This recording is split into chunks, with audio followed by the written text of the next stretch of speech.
கண்களை மூடுவோம். நல்ல தகப்பனே, நன்றியுள்ள இதயத்தோடு உண்மை துதிக்கிறோம். இயேசுப்பா, எங்களோட பேசுங்க. நாங்கள் கேட்கிற வார்த்தை வீணா இல்லை. எங்களுக்குள்ள இன்னொரு தனியார் பலம் தர எங்களுக்கு உதவி செய்யுங்க. காத்துக்கொள்ளுங்க. விளையாட்டு துதிக்கிற மகிமையெல்லாம் ஓகே சொல்கிறோம். மீட்பர் ரட்சகமான இயேசுவின் நாமத்தில் ஜெபிக்கிறேன் ஜீவனுள்ள பிதாவே, ஆமென். மீண்டும் ஒரு லூக்கா விசேஷம் 23:46. பிதாவே, உம்முடைய கைகளை நானே ஒப்புவிக்கிறேன் என்று மகா சத்தமாய் கூப்பிட்டு சொன்னார். இப்படி சொல்லி ஜீவனை விட்டார். ஆண்டவராகிய இயேசு கிறிஸ்து நாம் என்ன செய்ய வேண்டும் என்பதை காண்பிக்கும்படியாக, நம்மை மீட்கும்படியாக இந்த உலகத்தில் வந்தார். அது நம்ம எல்லாருக்குமே தெரியும். ஆனா அந்த அவர் வாழ்ந்த நாட்கள் அவர் செய்த அதிசயங்களும் அற்புதங்களும் அநேகம் இருந்தாலும், யோவான் சுவிசேஷத்துல யோவான் சொல்றாரு, அவைகள் எல்லாவற்றையும் எழுத போனால் இந்த பூமியில என்ன பத்தாதான், அந்த பேப்பரும் அந்த மையும் பத்தாதான். அந்த அளவுக்கு அவர் செஞ்சிருக்கார். அவ்வளவு செஞ்ச ஆண்டவர் நமக்கு எது தேவையோ, நாம் எதை விசுவாசித்தால், எதை பின்பற்றினால் நித்திய ஜீவனை பெற்றுக்கொள்வோமோ அதை மட்டும்தான் நமக்கு தந்திருக்கிறார். இப்ப அந்த இவ்வளவு ஷார்ட் பண்ணி நமக்கு தந்த அந்த வேதத்துல ஆண்டவர் இந்த கடைசியா தன்னுடைய மரண தருவாயில, அவரும் மனுஷனாய் வந்தார், அவருக்கும் வலிக்கும், அவர் அவ்வளவு கொடூரமாய் நம்ம செஞ்ச பாவத்தினுடைய தண்டனை, நம்ம எல்லாரும் செஞ்ச பாவத்தினுடைய தண்டனை அவர் ஒருவர் மேல் சுமத்தப்பட்டதுனால அப்ப அவருக்கு எவ்வளவு வேதனையா இருக்கும். அதை காட்டிலும் வேதனை பிதாவின் செல்ல குமாரனா இருந்தவர் இப்ப அவரால் என்ன பண்ண முடியல, பிதாவை அப்பா என்று கூப்பிட முடியல, பிதாவை என்று அழைக்க முடியல. அவர் என்ன சொல்றார், என் தேவனை ஏன் என்னை கைவிட்டீங்க? ஏன்னா வேதம் சொல்லுகிறது, நமக்கும் தேவனுக்கும் இடையாக பாவம் என்ன பண்ணுதான், பிரிவினை சுவரை உண்டாக்குறான். அப்ப அந்த பிரிவினை சுவர்னால ஆண்டவரால் என்ன பண்ண முடியல, அவருடைய செல்ல பிள்ளையா இருந்தும், ஆதியிலே தேவனாய் வார்த்தையாய் அவரோடு கூட இருந்தும், பிதாவுக்கு சமமா இருந்தும் அவரால் என்ன பண்ண முடியல, அவரை அப்பா பிதாவை என்று கூப்பிட முடியல. அந்த அளவுக்கு வேதனை. அந்த வேதனையிலும் நாம் நிறைவேற்றும்படியால் ஒரு 7 வார்த்தையை நமக்கு எழுதி கொடுத்திருக்கிறார். தன்னுடைய அந்த வேதனையில பேசுறார். அப்போ நாம் வேதத்தில் உள்ள எல்லா வார்த்தைகளையும் காட்டிலும் இந்த 7 வார்த்தைகளை நம்ம என்ன பண்ணணும், இன்னும் அதிகமா தியானிக்கணும். ஏன்னா அந்த கடைசி தருவாயில ஆண்டவர் சொன்ன வார்த்தை இன்னும் ரொம்ப முக்கியம்.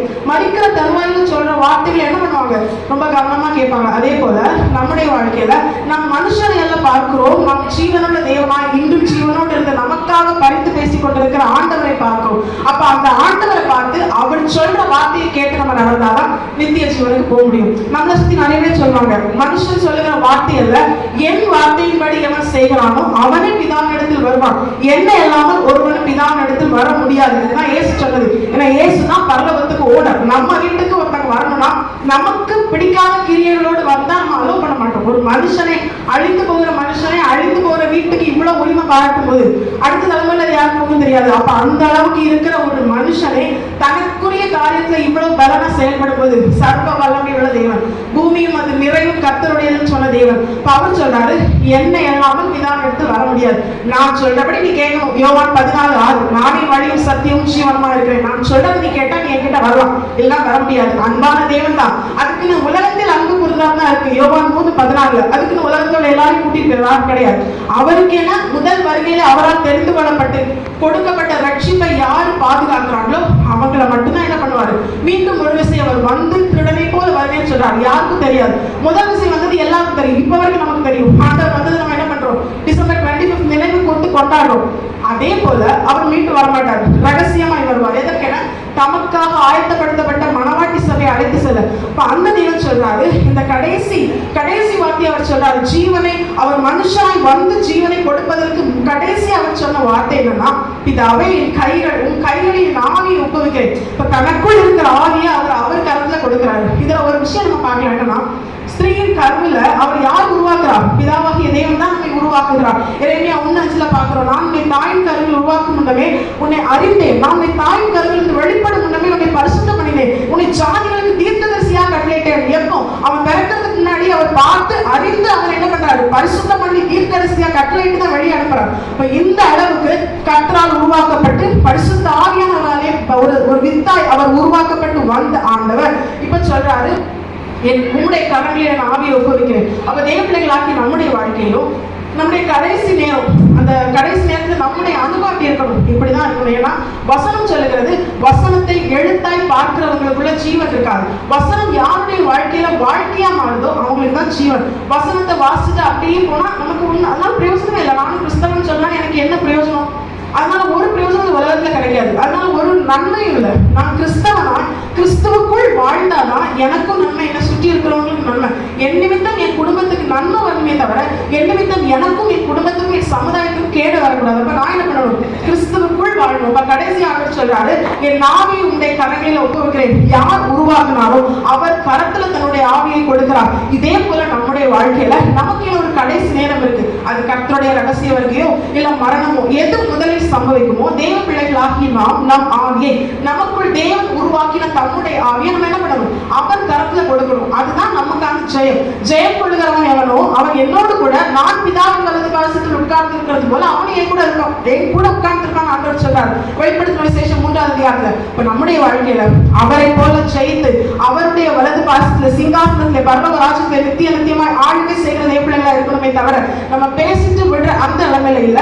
அப்ப ஆண்டவர் சொல்றாரு, நான் வரும்போது நீ இந்த நிலைமையில இருக்கணும், உன் ஆவியை கரத்துல தர நிலைமையில இருக்கணும். அப்படி இல்லைன்னா உன் மரணம் சம்பவித்தால் நீ இந்த நிலைமையில இருக்கணும், ஆவியை கரத்துல தர நிலைமையில இருக்கணும். அப்ப தேவப்பிள்ளைகளாகி நாம் இயேசு கிறிஸ்துவை போல என் ஆவியை உன்னுடைய கரத்துல அர்ப்பணிக்கிறேன்னு அவர் சொன்னா தெரியுமா? அந்த வார்த்தை நம்முடைய வாழ்க்கையா மாற நம்ம என்ன செய்யணும்? அதுதான் நம்ம தியானிக்க போகிறோம். எடுத்துக்கொள்ளும் மத்திய சுவிசேஷம் அதனுடைய 3ஆம் அதிகாரம் அதனுடைய 16வது வசனம்.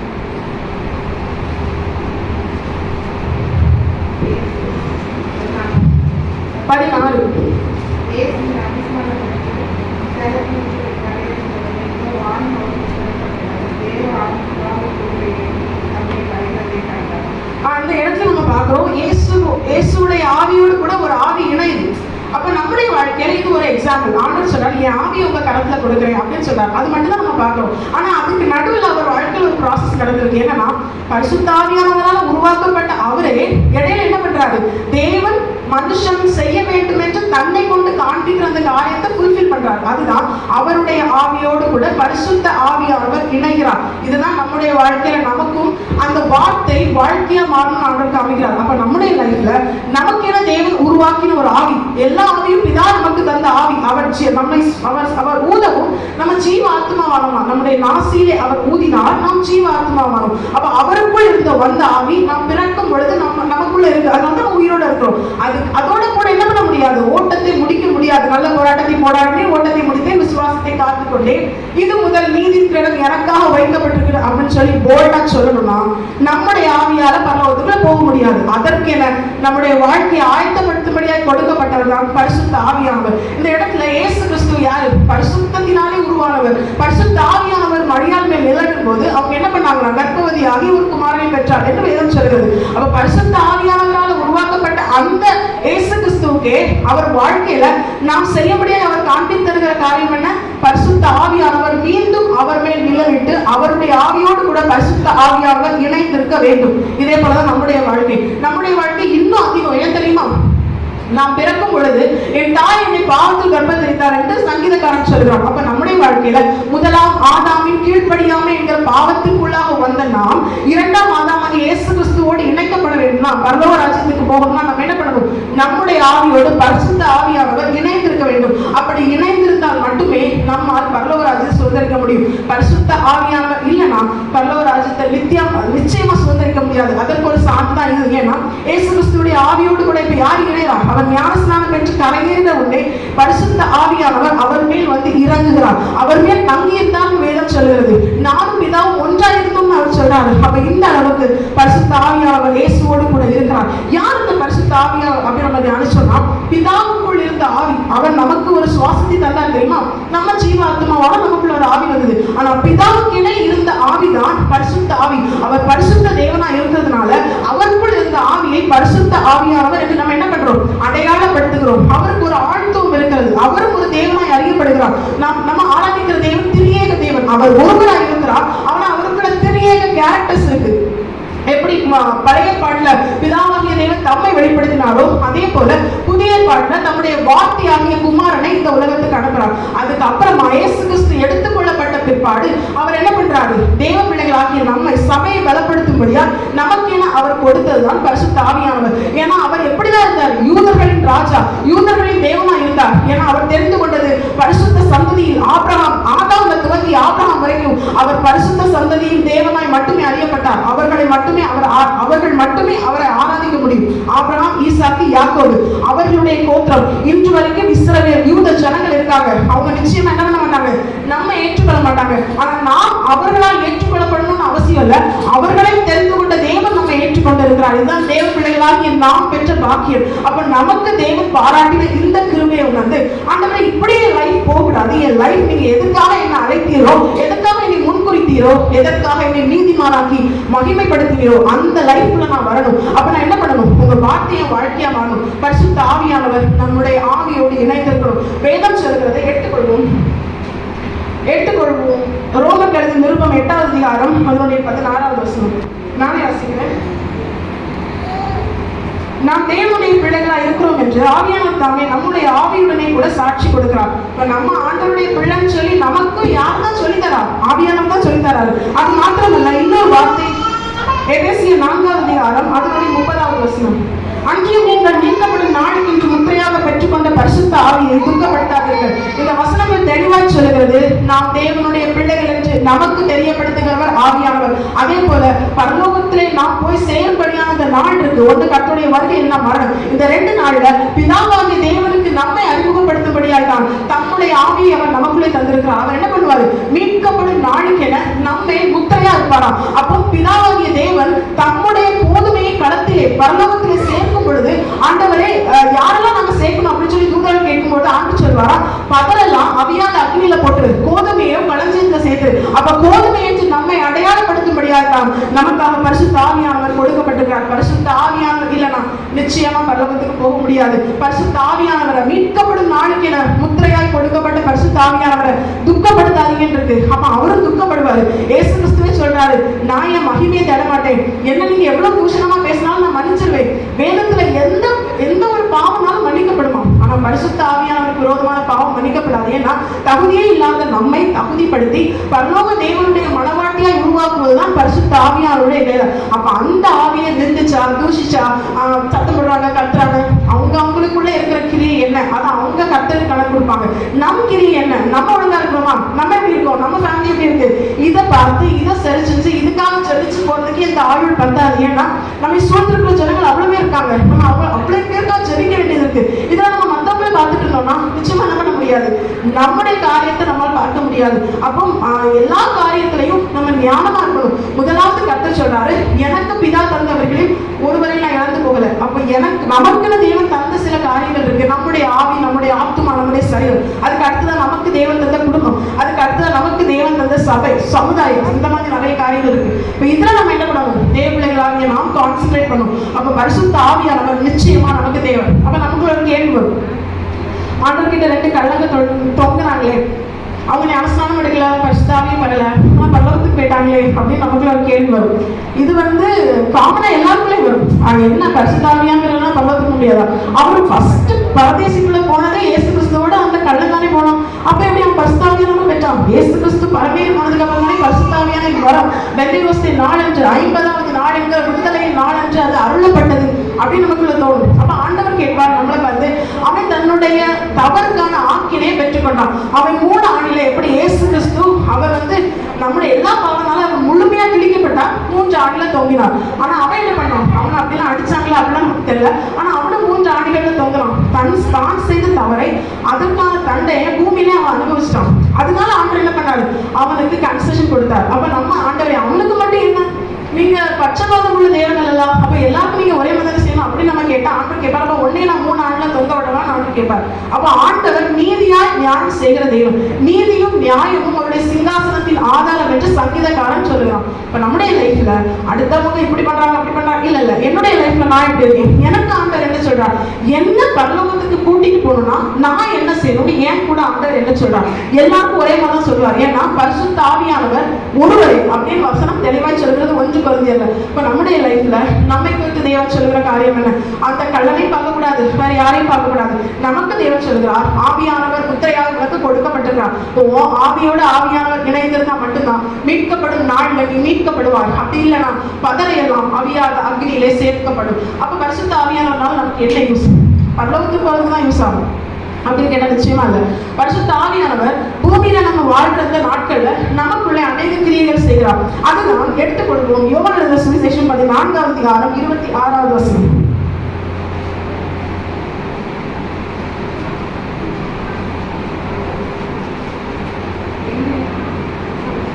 26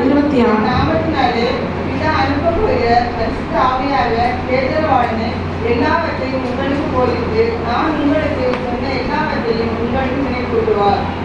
இந்த இடத்துல பரிசுத்த ஆவியானவரை குறித்து சொல்லி இருக்கிறது. அவர் என்ன பண்ணுவாராம்? சிம்பிளா அந்த வசனத்தை சொல்லணும்னா, சகல சத்தியத்திற்குள்ளும் நம்மை நடத்துவார். வசனத்தை நமக்கு சொல்லி தருவார். பிள்ளைங்களுக்கு அம்மா அப்பா வசனம் சொல்லி கொடுப்பாங்க. அதே மாதிரி ஆண்டவர் என்ன பண்ணுவார்? ஒண்ணுமே இல்லாத, ஞானமே இல்லாத நமக்கு சொல்லி தருவார். ஏன்னா நம்மை குறித்து தேவனால் தெரிந்து கொள்ளப்பட்ட நம் அனைவரையும் குறித்து வேதம் சொல்லுகிற பெயர் என்ன தெரியுமா? ஞானிகளை வெட்கப்படுத்த பைத்தியமானவர்களை தேவன் தெரிந்து கொண்டாராம். இப்ப நமக்கு வேதம் தருகிற அடையாளம் என்பது பைத்தியம். ஏன்னா நமக்கு ஒண்ணுமே தெரியாது. எது பாவம், எது பரிசுத்தம் நமக்கு தெரியாது. இது அறிந்த தேவன் தான் நமக்கு அதை போதிக்கிறார். சகல சத்தியத்திற்குள்ள நம்ம நடத்துகிறார். இந்த நாள்லயும் நமக்கு பைபிள் வாசிச்சாலும் புரியல, என்ன வசனம் கேட்டாலும் புரியல, நம்ம ஒரு மீனிங்ல அதை எடுத்துக்கிறோம். அப்படி இல்லை. எல்லார்கிட்டையும் ஒவ்வொரு மாதிரி ஆண்டவர் பேச மாட்டார். அவர் ஒருவரே, பரிசுத்த ஆவியானவர் ஒருவரே என்று அவர் தம்முடைய தாசனாகிய பவுலை கொண்டு எழுதுகிறார். அப்ப அந்த ஆவியானவர் சொல்ற ஒரே காரியத்தை, உண்மை எது நம்ம தெரிஞ்சுக்கணும்னா, நமக்கு பரிசுத்த ஆவியானவரின் ஆளுகை, அவருடைய பலன், அவருடைய ஞானம் நமக்கு தேவை. அவர் தான் நம்மளால சொல்லித்தர முடியும். அவர் என்னெல்லாம் சொல்லி தருவார்? வேதம் இன்னும் தெளிவாக சொல்லுகிறது. யோவான் எழுதின சுவிசேஷம் 16ஆம் அதிகாரம் அதனுடைய 7, 8, 9 வசனங்கள் நான் வாசிக்கிறேன். நான் உங்களுக்கு உண்மையை சொல்லுகிறேன். நான் போகிறது உங்களுக்கு பிரயோஜனமாக இருக்கும். நான் போகாதிருந்தால் தேற்றவாளர் உங்களிடத்தில் வரார். நான் போவேனே ஆகில் அவரை உங்களிடத்திற்கு அனுப்புவேன். அவர் வந்து பாவத்தை குறித்தும் நீதியை குறித்தும் நியாய தீர்ப்பை குறித்தும் உலகத்தை கண்டித்து உணர்த்துவார். அப்ப தேவ பிள்ளைகளாகிய நாம் அறிந்து கொள்ள வேண்டிய காரியம், எது பாவம் நமக்கு தெரியாது. அப்ப பரிசுத்த ஆவியானவர் தான் சொல்வார். ஏன்னா நாம் பாவம் என்று நினைக்கிறது பாவமா அப்படின்னு பைபிளை பார்த்தா சில நேரங்கள்ல நம்ம பாவமே இல்லைன்னு நினைப்போம் தெரியுமா? அதுதான் பைபிள பெரிய பாவமா இருக்கும். அதுக்கு ஒரு எக்ஸாம்பிள் தான் போய் பேசுகிற அனைவரும் நரகத்துல தள்ளப்படுவாங்க. மற்ற பாவத்தை கூட இது செஞ்சா பாவம், இது செஞ்சா நரகத்துல தள்ளப்படுவாங்க, அப்படிதான் சொல்லப்பட்டிருக்கும். ஆனா வெளிப்படுத்தின விசேஷம் 21:8 கடைசியா நரகத்துல யாரெல்லாம் தள்ளப்படுவாங்க லிஸ்ட்ல கடைசி சொல்லப்பட்ட வார்த்தை என்ன தெரியுமா? பொய் பேசுகிற அனைவரும். ஒருத்தரை கூட ஆண்டவர் விட மாட்டார். ஏன் தெரியுமா? பொய்க்கு பிதா பிசாசு. பொய் எவ்வளவு வேணும் கர்த்தரை சேராது, உண்மை அவரை சூழ்ந்திருக்கும் என்று வேதம் சொல்கிறது. இவ்வளவு உண்மையா, சத்தியமா, நானே வழியும் சத்தியமும் ஜீவனமா இருக்கிறேன் என்று சொன்ன ஆண்டவர் பொய்க்கிலேயே நம்மகிட்ட அணுக விட மாட்டார். அப்ப பொய் நமக்கு பாவமே தெரியாது. ஏன்னா இன்னைக்கு அதிகமா அந்த கடைசி நாட்கள்ல சர்வ சாதாரணமா பேசப்படுகிற சின்ன சின்ன விஷயத்துக்கும் சின்ன மனுஷங்களை நமக்கு பட்சப்பட்ட மனுஷங்களை பேஸ் பண்றதுக்குலாம் நம்ம என்ன பண்றோம்? பொய் பேசுறோம். ஆனா அந்த பொய் என்ன பண்ணுது? நம்முடைய பரம அழைப்பை, நமக்கு கிடைக்க போற வெளியேற பெற்ற அந்த நன்மை அது தடுக்குது. அப்ப தேவ பிள்ளைகளாகி நாம் எது பாவம் அப்படின்னு நம்ம நினைக்கிறோம் தெரியுமா? அது அல்ல. எது பாவம் என்று வேதம் சொல்கிறது தெரியுமா? அதுதான் பாவம். அது நமக்கு தெரியணும்னா பைபிள் படி பரிசுத்த ஆவியான நமக்கு கிரியை செய்யணும். பரிசுத்த ஆவியான நமக்கு கிரியை செய்யணும். 2வது, அவர் நீதியை குறித்து கண்டித்து உணர்த்துவார். எது நீதி? தேவர்களாகிய நாம் இப்பொழுது வாசித்த மத்தேயு எழுதின சுவிசேஷம் 3ஆம் அதிகாரத்துல ஆண்டவராகிய இயேசு கிறிஸ்து யோவான் ஸ்நானம் கிட்ட போறாரு. யோர்தான் கரைக்கு அவர் எதற்காக செல்கிறார்? ஞான ஸ்நானம் எடுக்க. அவர் 8 வயசுல அவரை விருத்த சேதனம் பண்ணினார்கள். அவர் 12 வயசுல ஆராதிக்கும்படியாய் பஸ்கா பண்டிகை என்ன பண்றாரு? ஆராதிக்கும்படியா அவர் சபைக்கு போறாரு. அவர் 30வது வயதிலே தானாக யோர்தான் கரையில சென்று யோவான் கிட்ட ஞானஸ்நானம் பெறுகிறார். அப்படி ஞானஸ்நானம் பெற்று அவர் ஜலத்திலிருந்து கரையேறும் போதுதான் அவர் என்ன பண்றாரு? பரிசுத்த ஆவியானவர் அபிஷேகம் பெறார். அப்போ ஒரு பரலோக தேவனை தன்னிடத்தில் ஞானஸ்நானம் பெற வருவதை கண்டு யோவான் சொல்ற, ஆண்டவரே, நான் உம்மிடத்தில் ஞானஸ்நானம் பெற வேண்டியதா இருக்கு, நீர் என்னிடத்தில் வரலாமா? அப்ப கர்த்தர் சொன்ன வார்த்தை தான், இப்படி எல்லா நீதியும் நிறைவேற்றுவது நமக்கு ஏற்றதா இருக்கிறது. பரிசுத்தமுள்ள தேவன், பரிசுத்த ஆவியானவரால் உருவாக்கப்பட்ட தேவன் எதுக்கு ஞானஸ்நானம் எடுக்கணும்? நமக்கு நிழலாட்டமாய் காண்பிக்கலாம். அப்ப எல்லா மனுஷரும் நிச்சயமா ஞானஸ்நானம் எடுக்கணும். ஞானஸ்நானம் எடுத்தோம்னா பரலோகத்துக்கு போக முடியாது. ஞானஸ்நானம் எடுக்காம இருந்தாலும் பரலோகத்துக்கு போக முடியுமா? அது ஆண்டவருக்கு தான் தெரியும். அந்த நேரத்துல நம்ம என்ன நிலைமையில இருக்கணும் அப்பதான் தெரியும். ஆனா வேதம் சொல்லுகிறது, இப்படி எல்லா நீதியும் நிறைவேற்றுவது நமக்கு ஏற்றதா இருக்கு. ரிஸ்க் எடுக்கிறதுக்காக நமக்கு கிடைச்ச அந்த ஒரு லைஃபை நம்ம என்ன பண்ணிடக்கூடாது? மிஸ் பண்ணிடக்கூடாது. சிலருக்கு ஒருவேளை அது ஓகே, அந்த டைம்ல நம்ம பார்த்துக்கலாம். இல்ல, நம்ம லைஃப், நம்ம வாழ்க்கை என்ன பண்ணணும்? இம்மையிலும் மறுமையிலும் கிறிஸ்துவோடு கூட சந்தோஷமா இருக்கணும். அதுக்குதான் நம்ம வாழ்றோம். அப்ப கர்த்தர் நமக்கு காண்பித்த பிரகாரம் என்ன பண்ணணும்? எல்லா நீதி ஞானஸ்நானம் ஞானஸ்நானம் மட்டும்தான் நீதியா கிடையாது. ஞானஸ்நானம் என்பது நீதிகளின் துவக்கம். இப்படி எல்லா நீதியும் நிறைவேற்றுவது நமக்கு ஏற்றதா இருக்குது. அதான் வசனம் சொல்றது. அவர் சொல்றாரு, நீ என்ன தடை செய்யாத, இப்படி எல்லா நீதியும் நிறைவேற்றுவது உனக்கு ஏற்றதா இருக்கு.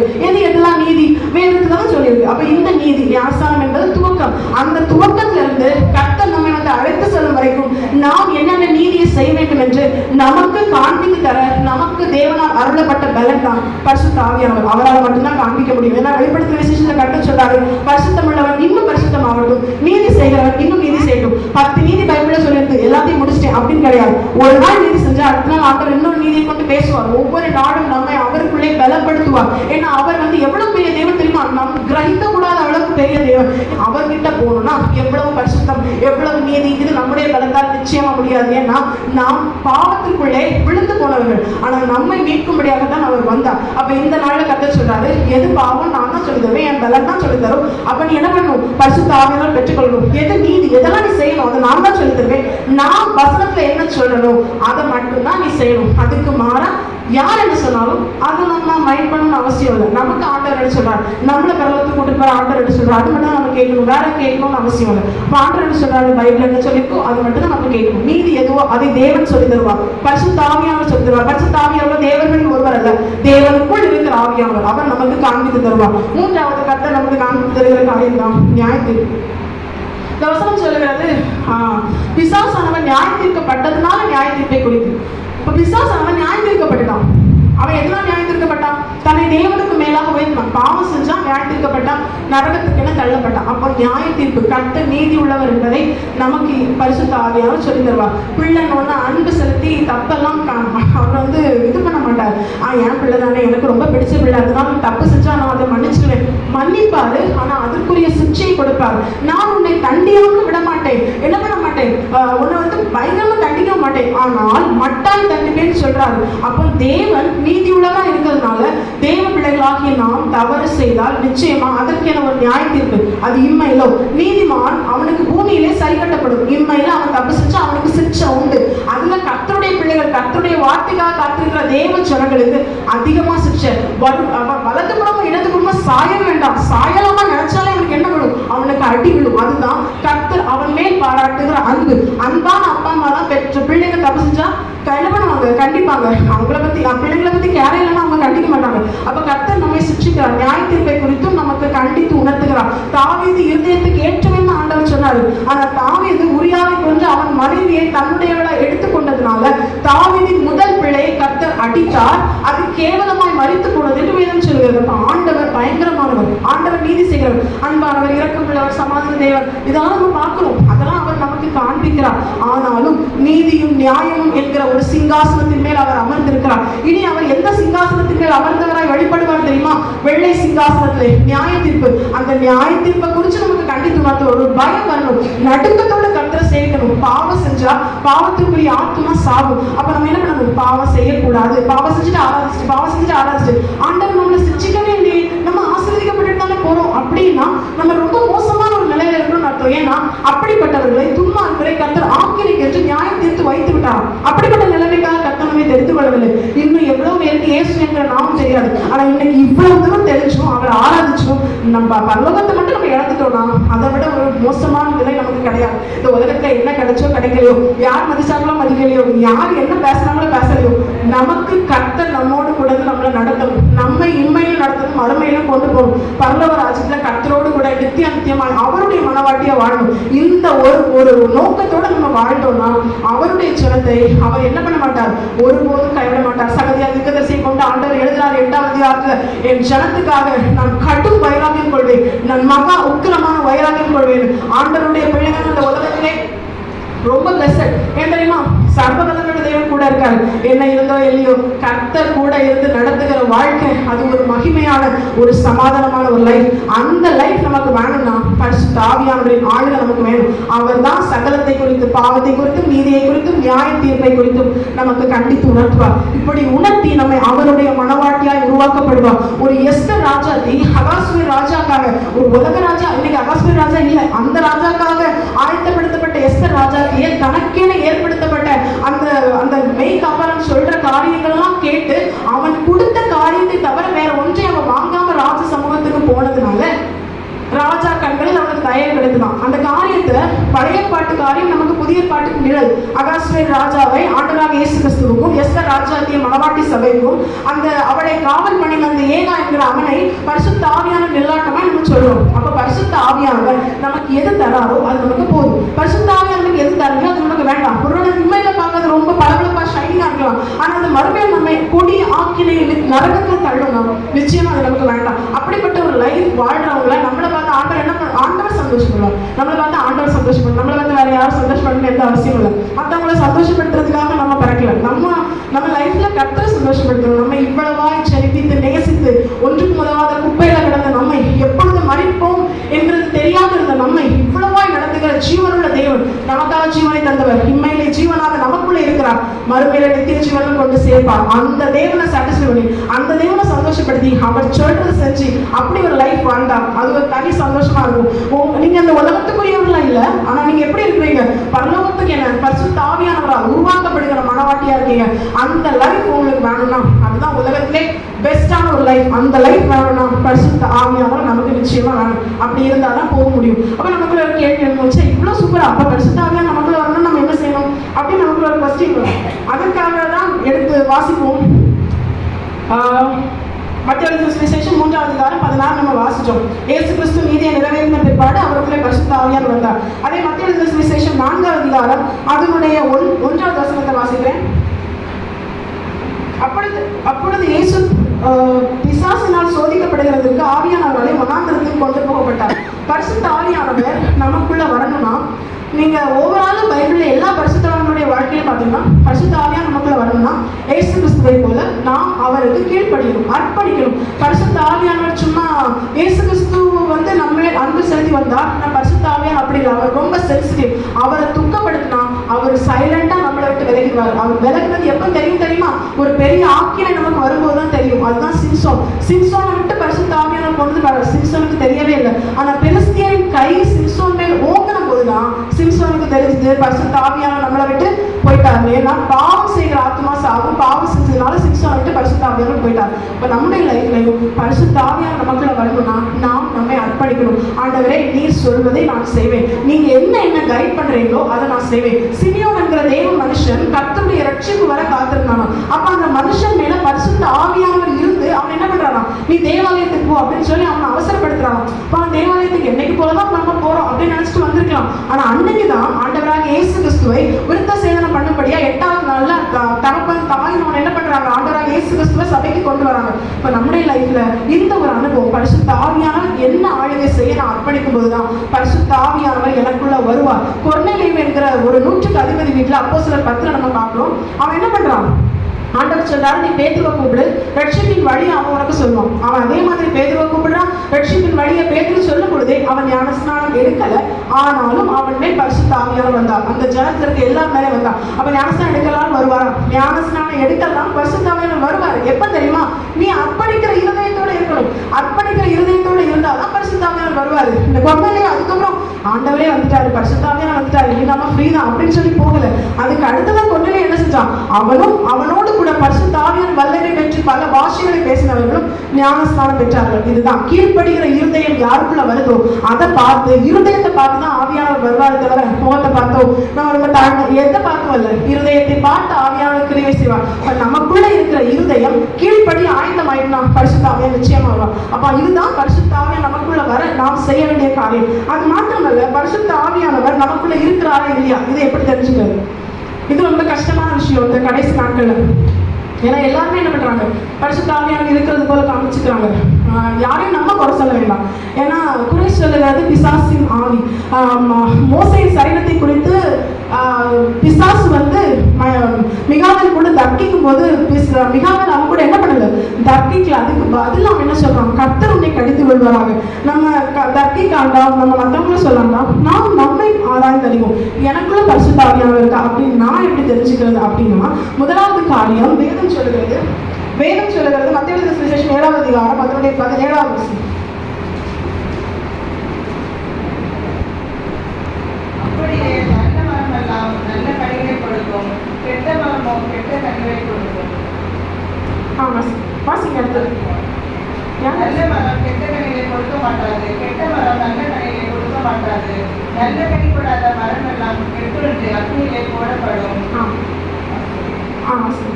ஆதலால் அவர்களுடைய கனிகளாலே அவர்களை அறிவீர்கள். இதுதான் ஆண்டவர் நமக்கு காண்பித்து தருகிற முதல் காரியம், கனி உள்ள வாழ்க்கை. கனி என்பது எதை உணர்த்துகிறது? கலாத்தியர் எழுதின நிருபம் அதனுடைய 5ஆம் அதிகாரம் 22-23 பரிசுத்த ஆவியானவர் பவுலை கொண்டு எழுதுகிறார். என்ன தெரியுமா? அன்பு, சந்தோஷம், சமாதானம், தயவு, நீடிய பொறுமை, சாந்தம், நற்குணம், விசுவாசம், நிச்சயடக்கம், இப்படிப்பட்ட 9 விதமான சுபாவம் நமக்குள்ள இருக்கணும். இது இயேசு கிறிஸ்துவுக்குள்ள இருக்குது. இயேசு கிறிஸ்துவுக்குள்ள பரிசுத்த ஆவியானவர் தான். அப்ப பரிசுத்த ஆவியானவர் நமக்குள்ள இருக்குதுன்னா, எனக்குள்ள பரிசுத்த ஆவியானவர் இருக்கிறான்னா நான் என்ன பண்ணணும்? நல்ல கனிகளை கொடுக்கணும். நான் திராட்சை கொடின்னு காமிச்சிட்டு என்கிட்ட கசப்பான வேற ஏதாவது கனி வந்ததுன்னா அது போய் அது மாய்மாலமான ஜீவியம். ஆண்டவர் சொல்றாரு, மாயக்காரே உங்களுக்கு ஐயோ. அப்ப ஆண்டவர் சொல்ற பிரகாரம் ஒரு மனுஷனுடைய வாழ்க்கையை பார்க்கணும். நாம் அவர்களை எப்படி நிதானம் தருவது? நமக்குள்ள பரிசுத்த ஆவியானவர் இருக்கிறார், எப்படி தெரிந்து கொள்றது? அன்புல துவங்கி இச்சையடக்கம் வரைக்கும் என்கிட்ட இருக்கா? இது கிறிஸ்துவ கிட்ட இருக்குது. அப்ப பரிசுத்த ஆவியானவர் எனக்குள்ள இருந்தா எனக்குள்ள இது இருக்கும். அப்ப இந்த 9 சுபாவமும் எனக்குள்ள நிச்சயமா இருக்கணும். இது இல்லைன்னா அது பரிசுத்த ஆவியானவரை பெற்றுக்கொண்ட மனுஷன் இல்லை. ஆண்டவருடைய ஆவியாகிய பரிசுத்த ஆவியானவர் நமக்குள்ள இருந்தார்னா இந்த 9 அன்பு, சந்தோஷம், சமாதானம், தயவு, நீடிய பொறுமை, சாந்தம், நற்குணம், விசுவாசம், நிச்சயடக்கம், இந்த 9 சுபாவம் கனிகள் நம்ம கிட்ட வெளிப்படும். இல்ல ஏதாவது ஒண்ணு மிஸ் ஆச்சுன்னா கூட இன்னும் அவங்க என்ன பண்ணல, அவங்க இன்னும் யாராலையும் முழுமையா அபிஷேகம் பண்ண முடியாது. ஏன்னா முடிவு வரைதான் அபிஷேகம் பெற்று நிறைவார் கணுக்கால் அளவு, முழங்கால் அளவு, இடுப்பளவு, நீச்சல் ஆழம் என்று கடைசி வரைக்கும் நம்ம இன்னும் தான் பைபிள் பிரகாரம் ஆவிக்குரிய வாழ்க்கை முற்றிற்றுன்னு கிடையவே கிடையாது. இன்னும் பரிசுத்தமுள்ளவன் இன்னும் பரிசுத்தம், நீதி செய்கிறவன் இன்னும் நீதி செய்கிறவன். அப்ப ஆவியானவரின் வரத்தை பெறணும்னா, அபிஷேகத்தை பெறணும்னா இன்னும் தான் இருக்கணுமே தவிர நான் சூப்பர், நான் ஒரு வாட்டி பெற்றேன் 2 வாட்டி பெற்றேன் அப்படின்னு சொல்லி நம்மை நாமே மெச்சுக்கொண்டா அது நம்மளே ஏமாற்ற மாதிரி ஆயிடும். அப்ப ஆண்டவர் சொல்றாரு, உங்ககிட்ட கனிவுள்ள வாழ்க்கை இருக்கணும். 1 இருக்கா 2 இருக்கா 9 உங்ககிட்ட வெளிப்பட நீ என்ன பண்ணு? உன்னை அர்ப்பணி. எசேக்கியேலை போல அழக்க அவன் தன்னை அர்ப்பணித்தது போல தேவபிள்ளைகள் ஆகிய நாமும் அழக்க என்ன பண்ணணும்? பரிசுத்த ஆவியானவர் ஆளுகைக்கு உட்படுத்தணும். ஏன் சுயத்தை எழுப்பாம ஆண்டவரை நீங்க சொல்ல நான் செய்வேன், உங்க கனி என்னில் வெளிப்படன்னு சொல்லி நம்ம அர்ப்பணிக்கணும். ரெண்டாவது பரிசுத்த ஆவியானவர் எனக்குள்ள இருக்கிறாரா அப்படிங்கிறதுக்கான அடையாளம் என்ன தெரியுமா? லேவியராகமம் 11ஆம் அதிகாரம் அதனுடைய 45ஆம் வசனம்.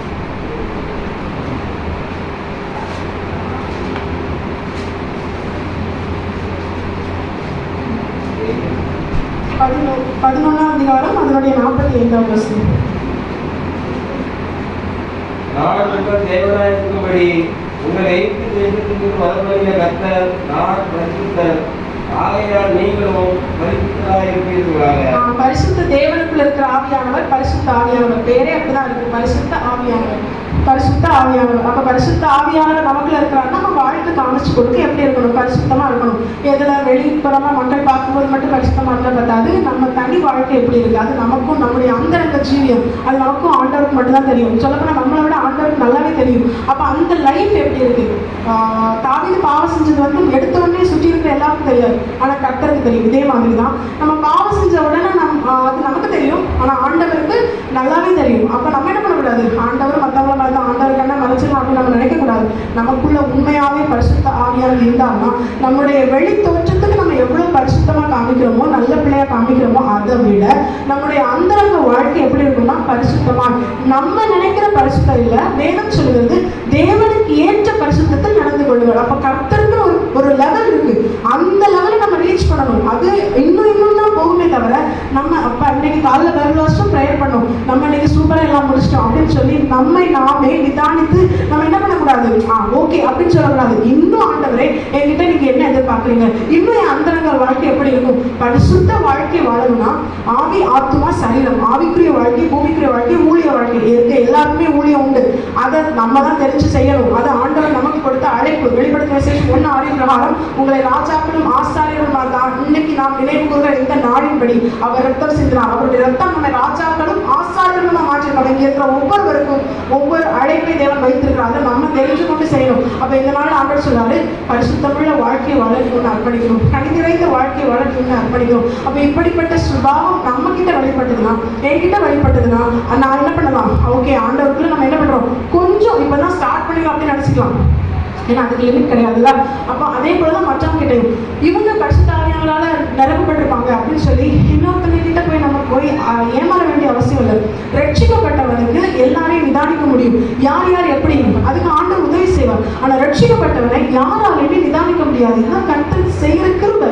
அந்த கிருபையின்படி நம்ம பார்த்தோம்னா ஒரு மனுஷன் இன்னொரு மனுஷனை பார்த்து என்ன பண்ண முடியாது, ஏமாந்து போகும். உண்மையா கர்த்தரால் நடத்தப்படுகிற மனுஷன் இன்னொரு மனுஷனை பார்த்து ஏமாந்து போக மாட்டான். ஒரு மனுஷனை பார்த்து அவனுக்குள்ள இருக்கிற ஆவி சரியில்லையா, ஒண்ணு நம்ம அமைதியா, பரிசுத்தாவியா அப்படிதான் செய்வாங்க, அமைதியா அவங்கள விட்டு ஒதுக்கிடணும். அப்படி இல்லைன்னா நம்ம சொன்னா அவங்க கேட்பாங்கன்னா அவங்க கிட்ட என்ன பண்ணணும், பவுல் சொன்னது போல மனத்தாழ்மையா சொல்லணும். நான் ரொம்ப பெஸ்ட், நீங்க ரொம்ப ஒஸ்ட் அப்படின்னு சொல்லக்கூடாது.